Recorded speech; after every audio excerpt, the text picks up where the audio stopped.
ಹೋಯಿತು.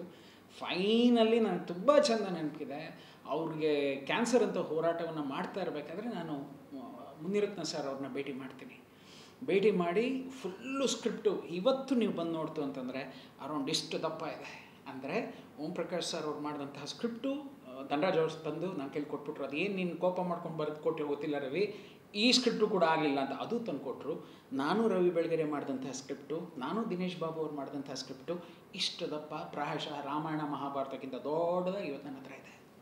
ಸೊ ಆ ನಿಟ್ಟಿನಲ್ಲಿ ಅದನ್ನು ತೊಗೊಂಡೋಗಿ ಮುನಿರತ್ನ ಅವ್ರ ಹತ್ರ ಇಟ್ಟು, ಸಾರ್ ಹೊರಟೋಗ್ತಾ ಇದ್ದಾರೆ ಅವರು, ಹೋಗೋ ಮುಂಚೆ ಒಂದು ಸಿನಿಮಾ ಅಟ್ಲೀಸ್ಟ್ ನಂದು ಸ್ಟಾರ್ಟ್ ಆಗ್ತಾಯಿದೆ ಅಂತಾರೋ ಆ ಜೀವಕ್ಕೆ ಅನ್ನಿಸ್ಲಿ, ಕತೆ ಮಾಡೋಣ ಅಂದಾಗ ಮುನಿರತ್ನ ಸರ್ ಹೇಳ್ತಾರೆ, ತಪ್ಪು ರವಿ, ಗೆಳೆಯ, ಒಂದು ಕಾಲದ ಗೆಳೆಯ, ಒಂದು ಕಾಲದ ಹಿತೈಷಿ, ಅವರು ಒಂದು ಸಿನಿಮಾ ಮಾಡಿದ್ರು ಅವ್ರ ಜೊತೆ ಉಪೇಂದ್ರ ಸರ್ ಮತ್ತು ರಮ್ಯಾ ಅವ್ರನ್ನ, ಸುಂದರ ಅಂಗಿ ಅಂತ. ಆವಾಗ ಅದರಲ್ಲಿ MR ಸರ್ ಮಾಡಿರ್ತಾರೆ, ಲಾಸ್ಟ್ ಕ್ಲೈಮ್ಯಾಕ್ಸಲ್ಲಿ ಬಂದು ಅಂಡರ್ವರ್ಲ್ಡ್ ಅನ್ನೋದು ಸರಿ ಇಲ್ಲ ಅಂತ ಉಪೇಂದ್ರ ಅವ್ರಿಗೊಂದು ಬೋಧನೆ ಮಾಡೋದೆಲ್ಲ ಒಂದಿರುತ್ತೆ.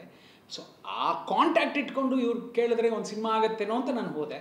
But Munirathna sir was a gentleman, he told, ಬೇಡ ರವಿ ತಪ್ಪು, ಸಾವಿನ ಸಮಯದಲ್ಲೂ ಹೋಗಿ ನಾನು ವ್ಯವಹಾರ ಮಾಡ್ತೆ ಅಂತ ಕೆಲವರು ಅಂದ್ಬಿಡ್ತಾರೆ, ಬೇಡ ಅಂತಂದ್ರು. ಮುಗಿದೋಯ್ತು. ಕೊನೆಗೆ ಅವ್ರು ತೀರು ಹೋಗಿ ತದನಂತರ ತಿರ್ಗಾ ಮುನಿರತ್ನ ಸರ್ ಹತ್ರ ಹೋಗ್ತಾನೆ, ಬೇಡ ರವಿ, ಒಬ್ಬ ಗೆಳೆಯ ಹಾಗೆ ಇದ್ದ, ಹಾಗೆ ಹೊರಟೋದ ಅಂತ ಅನ್ಕೊಳ್ಳೋಣ, ಬೇಡ ಸಿನಿಮಾನ ಮಾಡಲ್ಲ ಅಂದರು. ಇದಾದಮೇಲೆ ನಾನು ಪಟ್ಟು ಬಿದ್ದು ಮಾಡಿದ್ದೇನು ಅಂತಂದರೆ MR ಅಂತ ಹೇಳಿ ಈ ಕಥೆಯನ್ನು ನಾನು ಮಾಡಬೇಕು, ಬಿಡಬಾರ್ದು ಅಂತ 2020ರಲ್ಲಿ ಅದನ್ನು ತೆಗೆದುಕೊಂಡು ಬಂದು ನಾನು ದೀಕ್ಷಿತ್ ಅನ್ನೋ ಹುಡುಗನ ಇಟ್ಟು, ಈ ಕಡೆ ಶೋಭಾರಾಜಣ್ಣ ಅನ್ನೋ ಒಂದು ಪ್ರೊಡಕ್ಷನ್ ಸೌಭಾಗ್ಯಲಕ್ಷ್ಮಿ ಫಿಲಮ್ಸ್ ಅಂತ ಇಟ್ಕೊಂಡು ಇಲ್ಲಿಂದ ನಾನು ಮತ್ತೆ ನನ್ನ ಜೀವನವನ್ನು ಶುರು ಮಾಡಿದೆ. ಅಲ್ಲೆಲ್ಲ ಮಾಡಿದ್ದೆ ಆಸ್ ಎ ರೈಟರ್, ಇಲ್ಲ I started as a director. But fate ಎಲ್ಲೋ ಆ ಜೀವಕ್ಕೆ ಅದು ಇಷ್ಟನೇ ಇಲ್ವೇನೋ, ತನ್ನ ಒಂದು ಜೀವನ ಒಂದು ಫಿಲಮ್ ಆಗಬೇಕು ಅಂತ. ಆಗಲೇ ಇಲ್ಲ. ಎಲ್ಲರ ಬ್ಯಾಕಪ್ ಅಂದರೆ ನಾನೇನು ಮಾಡಿದೆ, ಮೂಲಮೂರ್ತಿಯನ್ನು ಟಚ್ ಮಾಡಿದೆ, ಸುತ್ತ ಅದೇನೋ ಅಂತಾರಲ್ಲ ಗರುಡಗಂಬುಗಳೆಲ್ಲ ಏನಿರುತ್ತೆ ಅದನ್ನೆಲ್ಲ ಟಚ್ ಮಾಡಿಕೊಂಡು, ಫ್ಯಾಮಿಲಿ, ಅನುರಾಧ ಮೇಡಮ್ ಇವ್ರನ್ನೆಲ್ಲ ಟಚ್ ಮಾಡ್ಕೊಂಬಂದೆ. ಮಕ್ಕಳಿಬ್ಬರನ್ನ ಟಚ್ ಮಾಡೋಕ್ಕಾಗಲಿಲ್ಲ. ಇನ್ಫ್ಯಾಕ್ಟ್ ರಾಕಿ ರಾಯ್ಗೂ ನಾನು ಫೋನ್ ಮಾಡಿದ್ದೆ, ವಾಟ್ಸಪ್ಪಲ್ಲಿ, ಅವ್ರದ್ದು ಫೋನ್ ಅಂದರೆ ವಾಟ್ಸಪ್ಪಲ್ಲಿ ಹೋಗಬೇಕು ಕಾಲ್ಸು. ಫೋನ್ ಮಾಡಿದೆ, ತೆಗಿಲಿಲ್ಲ. ಟೆಕ್ಸ್ಟ್ ಮಾಡಿದೆ, ಅದಕ್ಕೂ ಉತ್ತರ ಇರಲಿಲ್ಲ. ಆಫ್ಟರ್ ವೆರಿ ಲಾಂಗ್ ಗ್ಯಾಪ್, ಅಷ್ಟೊತ್ತಿಗೆ ಆಲ್ರೆಡಿ ರಿಕಿ ರಾಯ್ ಅವರು ಸ್ಟಾಪ್ ಮಾಡಿದರು ಸಿನಿಮಾನ, ನಾರಾಯಣ್ ಸರ್ ಅಂತ ಅವರು ಅಡ್ವೊಕೇಟ್ ಅವ್ರು ಸ್ಟಾಪ್ ಮಾಡಿದರು, ಪದ್ಮನಾಭ ರಾಯ್ ಅಂತ ಏನಿದ್ರು ಅವ್ರು ಸ್ಟಾಪ್ ಮಾಡಿದರು. ಅದೆಲ್ಲ ಆದಮೇಲೆ ಒಂದು ಮೆಸೇಜ್ ಬರುತ್ತೆ, please do not pull me in all this aspects ಅಂತ. So with all due respects to the kids and ಆ ಒಂದು ಮನೆತನ ಏನಿತ್ತು ಅವ್ರಿಗೆಲ್ಲ, ಅಕಸ್ಮಾತ್ ಏನಾದರೂ ನಾವು ಮಾಡಿದರೆ ಇರೋ ಸತ್ಯಗಳನ್ನು ಹೇಳಿದಾಗ ಅದು ಆ ಮಂಥನಕ್ಕೆ ಎಫೆಕ್ಟ್ ಆಗ್ಬೋದೇನೋ. ನಾನು ಮಾತ್ರ ನಮ್ಮ ಕಥೆಯಲ್ಲಿ ಅಂದರೆ ರವಿ ಬೆಳಗೆರೆ ವಿರಚಿತ ಆ ಒಂದು ರೈ ಆಗಿರ್ಬೋದು, ಇಲ್ಲ ದಿನೇಶ್ ಬಾಬು ಅವರ ಆ ಒಂದು ಕೃತಿ ಆಗಿರ್ಬೋದು, ಇಲ್ಲ ಓಂ ಪ್ರಕಾಶ್, ಎಲ್ಲರೂ ನಾವು ಮಾಡಿದ್ದು ಅವ್ರನ್ನ ಹೀರೋ ಅಂತ ಡೀಲ್ ಮಾಡಬೇಕೆ ಹೊರತಾಗಿ ಅವರಲ್ಲಿ ಇರ್ತಕ್ಕಂತಹ ಕೆಟ್ಟದ್ದು ಅದೆಲ್ಲ ಇರಲಿಲ್ಲ. ಯಾಕೆ ಅಂತಂದರೆ still today I take a bet that MR was a hero in those days. ಯಾವುದೋ ಒಂದು ಕೆಟ್ಟದ್ದು ನಡಿಬೇಕಾದ್ರೆ, ಈಗ ರಾವಣನನ್ನು ಹೊಡಿಲಿಕ್ಕೆ ಏನೋ ಒಂದು ಆದಾಗ ಅದನ್ನು ನಾವು ಒಳ್ಳೆಯದು ಅಂತ ಹೇಳ್ತೀವಿ. ಅದೇ ರೀತಿ ಒಬ್ಬ ಕೆಟ್ಟದ್ದನ್ನು ಹೊಡಿಬೇಕಾದ್ರೆ ಬಂದಾಗ ಈತನನ್ನು ಮಾತ್ರ ಬೇರೆ ಅನ್ನೋದು ಯಾವ ರೀತಿಯಲ್ಲಿ ಸರಿ ಅನ್ನೋದು ನನಗೆ ಗೊತ್ತಿಲ್ಲ. ಅದು ತಪ್ಪಾ ಸರಿಯಾ ಖಂಡಿತವಾಗ್ಲೂ I am in dilemma. But according to me, my hero, my protagonist, ಆ ಕ್ಯಾರೆಕ್ಟರ್ ಅದೆಲ್ಲ ಏನಿತ್ತು ಅದು ಇಟ್ ವಾಸ್ ವೆರಿ, ಅದೇನೋ ಅಂತಾರಲ್ಲ, ಇಟ್ ವಾಸ್ ಪಾರ್ ಆಫ್ ಇದ್ರ ಬೇರೆ ಥರನೇ ಇತ್ತು. ಡೀಲ್ ಮಾಡಿದೆ, ಆಗಲಿಲ್ಲ. ಟುಡೇ ಸಮಥಿಂಗ್ ಹ್ಯಾಪಂಡ್ ಅನ್ನೋದು ಬೇರೆ ಒಂದ್ಸಲಿ ಕೇಳ್ಪಟ್ಟೆ. ಇದೆಲ್ಲ ಈ ಒಂದು ದಿನಗಳಲ್ಲಿ ಹೀಗಾಗಬಾರ್ದು, ಇದು ಇಲ್ಲಿಗೆ ನಿಂತು ಅವರಿಬ್ಬರು ಮಕ್ಕಳು ಇನ್ನೇನಿರೋದು ಅದೇನಂತ ಆರ್ತಿಗೊಬ್ಬ ಕೀರ್ತಿಗೊಬ್ಬ ಅಂತ ಇರೋ 2 ಕಣ್ಣುಗಳು ಕೂಡ ತುಂಬ ಚೆನ್ನಾಗಿರಲಿ ಅಂತ ದೇವರಲ್ಲಿ ಪ್ರಾರ್ಥಿಸ್ತೀನಿ ಹೊರತಾಗಿ ಮತ್ತೇನೂ ಇಲ್ಲ. That's the whole chapter of MR.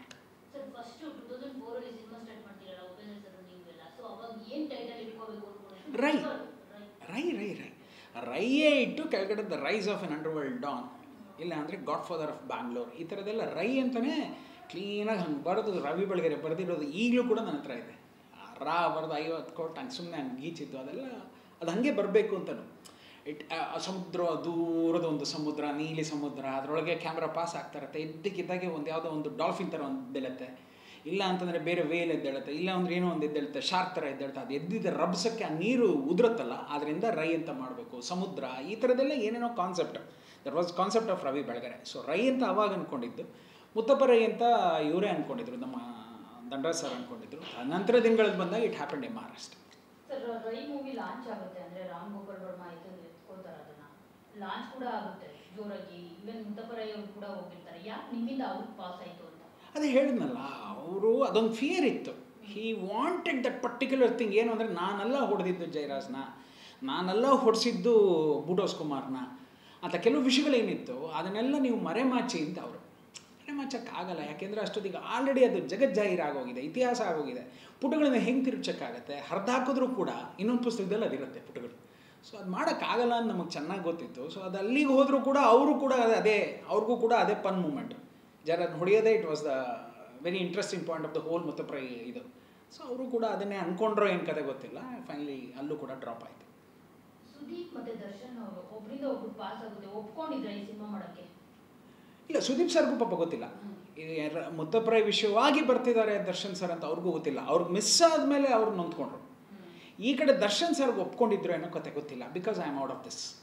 ಇಲ್ಲಿ ದರ್ಶನ್ ಸರ್ ಮತ್ತು ಓಂ ಪ್ರಕಾಶ್ ಸರ್ ಮತ್ತು K V Raju sir and Dhanraj sir ನಿಂತಾಗ ಅಲ್ಲೇನು ನಡೀತಿದೆ, ಆ ರೂಮಲ್ಲಿ ಏನು ನಡೀತು ನಂಗೆ ಗೊತ್ತಿಲ್ಲ. But I was the real, ಅದೇನೋ ಹೇಳ್ತಾರಲ್ಲ, ನಾನು ಅಲ್ಲಿ ಸುದೀಪ್ ಸರ್ ಹತ್ರ ನಡೆದಾಗ ಮಾತ್ರ ನಾನೇ 3 ಸತಿ ಕರ್ಕೊಂಡು ಹೋದೆ. ಕಂದಪ್ಪ ಬಂದಿದ್ದಾರೆ, ಈ ಥರ ಇವರು ಧನರಾಜ್ ಸರ್ ಬಂದಿದ್ದಾರೆ, ನಾವು 1 ನಿಮಿಷ ಬಂದೆ ರವಿ. ಆವತ್ತು ಅದೇನು ಹೀಟ್ ಆಫ್ ದ ಮೂಮೆಂಟು ಇಲ್ಲ ಸೀನ್ಗಳು ಜಾಸ್ತಿ ಇತ್ತು, ಏನೋ ಅವರಿಬ್ರಿಗೂ ಮೀಟ್ ಆಗಲೇ ಇಲ್ಲ, ಹಾಗಾಗಿ ಮಿಸ್ ಆಗೋಯ್ತು ಅಷ್ಟೇ. ಇಲ್ಲ ಗೊತ್ತಿಲ್ಲ, ಬಟ್ ಆಫ್ಟರ್ವರ್ಡ್ಸ್ ಗೊತ್ತಾಯಿತು. ಅಯ್ಯೋ ದರ್ಶನ್ ಅವ್ರು ಬಂದಿದ್ದು ಇದಕ್ಕೋಸ್ಕರ, ಅಯ್ಯೋ ಇವರು ಧನರಾಜ್ ಸರ್ ಬಂದಿದ್ದು ಇದಕ್ಕೋಸ್ಕರ ಅಂತ ಆಮೇಲೆ ಗೊತ್ತಾಯಿತು. ಅಷ್ಟು ಕೈ ನೀರೋಗಿತ್ತು ಅಷ್ಟೇ. 100%. ಆವಾಗಲೇ ಸತ್ಯ ಮಾಡಿ ಹೇಳ್ತೀನಿ, ಡೆಡ್ಲಿ ಸೋಮಾಗೆ ಬುನಾದಿನೇ ಮುತ್ತಪ್ರೈ. ನಾನು ಇದನ್ನು ಆಲ್ರೆಡಿ ನನ್ನ ಸೀರೀಸಲ್ಲಿ ಹೇಳಿದ್ದೀನಿ. ಯಾವಾಗ ಅದು ಮಿಸ್ ಆಗೋಯ್ತೋ, ಕಂದ ಹೋಗ್ಬಿಡ್ಲಪ್ಪ ಪರವಾಗಿಲ್ಲ ಅಂತ ಹೇಳಿ ದೆನ್ ವಿ ಸ್ಟಾರ್ಟೆಡ್ ಡೆಡ್ಲಿ ಸೋಮ. ಇಲ್ಲೊಬ್ಬ ಹುಡುಗ ಇದ್ದಾನೆ, is just like A robin ಹುಡ್. ಅವನು ಈ ಥರದಲ್ಲಿ ಕೆಲಸಗಳೆಲ್ಲ ಮಾಡ್ತಿದ್ದ, ತಂದೆಗೋಸ್ಕರ ಈ ಥರ ಒಳಗೋದ, ತಾಯಿಗೋಸ್ಕರ, ತಾಯಿ ಪ್ರೀತಿಗೋಸ್ಕರ, ತಮ್ಮನ ಪ್ರೀತಿಗೋಸ್ಕರ ಇಷ್ಟೆಲ್ಲ ಒದ್ದಾಡ್ಬಿಟ್ಟಪ್ಪ ಅಂದಾಗ ದೆನ್ ಡೆಡ್ಲಿ ಸೋಮ ಸ್ಟಾರ್ಟೆಡ್. ಈಗ ನೀವು ಮಾಡಬೇಕು ಅಂತ ಅನ್ಕೊಂಡ್ರೆ ಯಾವ ಹೀರೋ ದಿ ಬೆಸ್ಟ್ ಅಂತ ಅನ್ಸುತ್ತೆ? ಈ ಭಯನೇ ಬಂದ್ಬಿಟ್ಟಿದೆ. ಇದು ಓಡ್ದಾಗೆಲ್ಲ ಕುದುರೆ ಕಾಲು ಹೊಡೆದು ಈಗ ಯಾವ ಪ್ರೊಡ್ಯೂಸರ್ ಬರ್ತಾರೋ, ಯಾರು ಹೀರೋ ಬರ್ತಾರೋ, ಯಾರನ್ನು ತರ್ತಾರೋ. See, I am having a very good script. ಅದನ್ನು ರವಿ ಶ್ರೀವತ್ಸ ಮಾಡಬಾರ್ದು ಅನ್ನೋದಿತ್ತು ಅಂದರೆ ಬೇಡ, ಪರವಾಗಿಲ್ಲ, ಬಟ್ ಆ ಸ್ಕ್ರಿಪ್ಟ್ ಆಗಬೇಕು. ಖಂಡಿತ ತೊಗೊಂಡೋಗಿ ಮಾಡಲಿ. ತುಂಬ ನಾನು ಅವತ್ತು ಪದ್ಮನಾಭ ಅವ್ರಿಗೆ ಅದೇ ಅಂದೆ, ಅಟ್ಲೀಸ್ಟ್ ನೀವು ನನ್ನನ್ನು ನಿಲ್ಲಿಸ್ತಾ ಇದ್ದೀರಾ, ನೀವು ಮಾಡಿ. ಯಾಕೆಂದರೆ ಕೆಲವು ವಿಷಯಗಳೆಲ್ಲ ಹೊರಗೆ ಬರಬೇಕು, ಜಗಜ್ಜಾಹಿರ ಆಗಬೇಕು. ಎಷ್ಟೋ ಜನರಿಗೆ ಕನ್ಫ್ಯೂಷನ್ಸ್ ಇದ್ದಾವೆ, ಆ ಕನ್ಫ್ಯೂಷನ್ನೆಲ್ಲ ಬಿಟ್ಟು ನಡೆದ ಕತೆ ಇದು. It is a tussle between Jayaraj and ಮುತ್ತಪ್ರೈ, it is a tussle between Amar ಆಲ್ವಾ and ಮುತ್ತಪ್ರೈ, it is a tussle between Kempaiah and ಮುತ್ತಪ್ರೈ, it is tussle between the justice and human. ತುಂಬ ಇದ್ದಾವೆ ಇದರಲ್ಲಿ. ಸೊ ಅವ್ರು ಇಲ್ಲಿಂದ ನಮಗೆ ಸೆಂಟ್ರಲ್ ಹೋಗಿ CBIನಲ್ಲಿ ರೆಡ್ ಕಾರ್ನರ್ ನೋಟಿಸ್ ಇಶ್ಯೂ ಆಗಿದೆ, ಎಲ್ಲ ಇಲ್ಲಿ ಮಟ್ಟಕ್ಕೆ ಹೋಗಿದೆ ಅಂತಂದರೆ, ಆ ಮಟ್ಟಕ್ಕೆ ಅವ್ರು ಕನೆಕ್ಟ್ ಆಗಿ ಬರ್ತಾರೆ ಅಂದರೆ ಎಷ್ಟು ಬೆಳೆದಿದ್ದಾರೆ ಅನ್ನೋದು ನಾವು ಯೋಚನೆ ಮಾಡಬೇಕು.